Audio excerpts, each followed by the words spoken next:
There's an army of IUL critics trolling the interwebs whose only ostensible objective is to denigrate the IUL and those who purvey it.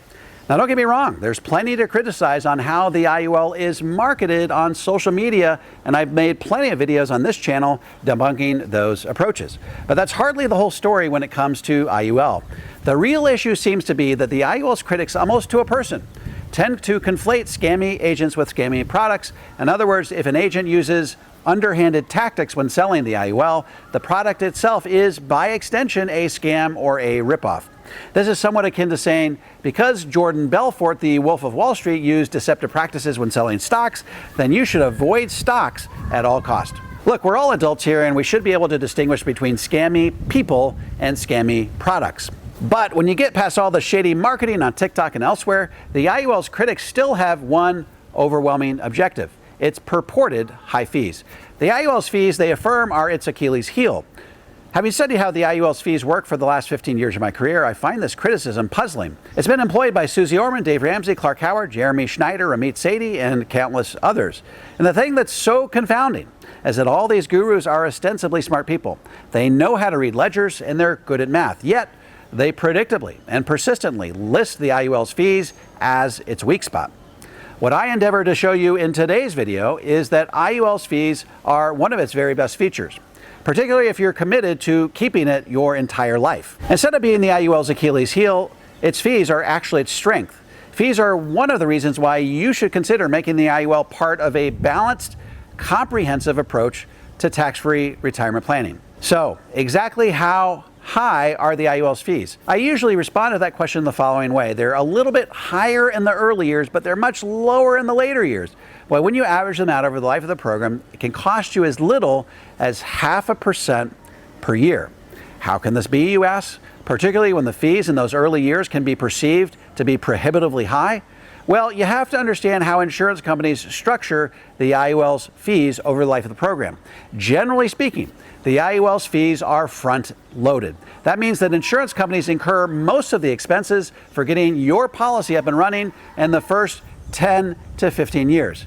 But the truth is, after those first 10 to 15 years, the IUL's fees literally fall off a cliff. And all you're really left with in year 16 plus is the cost of annual renewable term insurance. And because the fees are so low in those later years, you'll find that given enough time, the average internal expenses of the policy diminish to an infinitesimally small amount. Before I get into a specific example, let me throw out a caveat. In order for you to experience the types of fees I'm about to show you, 3 things must be true. First, you must have a company with a strong rating who preferably guarantees their expenses. Second, you must structure the policy properly, meaning you must buy as little insurance as the IRS requires of you and stuff as much money into it as the IRS allows. And finally, you must continue to fund the policy properly over the prescribed funding period. To illustrate how an IUL's fees are structured, let's look at a policy on a 40-year-old male, best underwriting class, initial death benefit of $334,076, contributing $20,000 per year every year through age 65, and growing at 7% per year gross of fees. Okay, let's go to the policy expense page of the illustration to give you a sense for how the fees are structured. You'll notice that the main brunt of the fees are experienced in years 1 through 10 with a slight drop in years 11 through 15. But watch what happens in years 16 plus. You're left with the cost of annual renewable term insurance and the policy fee. So when I say that the IUL's fees are higher in the early years and much lower in the later years, this is exactly what I'm talking about. For example, take a look at the expenses as a percentage of your first year's contribution. This particular individual contributed $20,000 that first year and paid $3,502 in expenses. That means their first year expense ratio was 17.5%. Hardly a good deal, right? Well, now let's look at the expenses in the 25th year of the policy as a percentage of the cash value. The cash value is now $1,332,364, and the expenses are only $2,568. That represents about 0.2% of the cash value. In fact, if you look at the internal rate of return, which is the best indication of the policy's average expenses per year, you'll find that it's well below the 0.5% I mentioned at the outset of this video.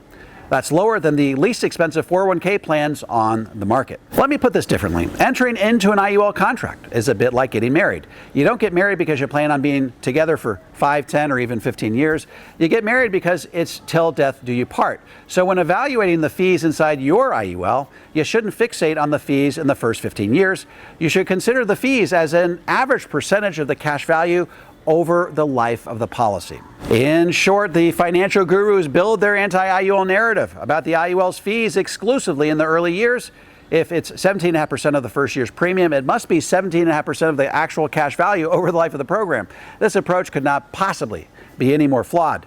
The reality is, the longer you hold a properly structured and funded IUL, the lower the average expenses per year. We're talking well below 0.5% per year. The IUL's critics default to this approach because they don't have the time or energy to fully evaluate the IUL's fees in a nuanced, comprehensive way. Because if they did, they'd see that the IUL's fees are not, in fact, a liability, they're its strength. And it should therefore be considered as an integral part of a balanced, comprehensive approach to tax-free retirement. Folks, in the next 10 years, I'm looking to put 100,000 Americans on the road to the 0% tax bracket. If you'd like some help getting on the road to a tax-free retirement, be sure to check out my tax-free toolkit. You can download it for free at taxfreetoolkit.com. If you're a financial professional and want to learn how to become a certified Power of Zero advisor, head over to powerofzero.com and opt into my free 3-part video series. By the way, if you have any comments or questions, feel free to drop them into the comment section below. I'll respond to every single one of them personally. And don't forget to click like, subscribe, and the bell so you never miss a video. This is David McKnight. I look forward to seeing you on the next video.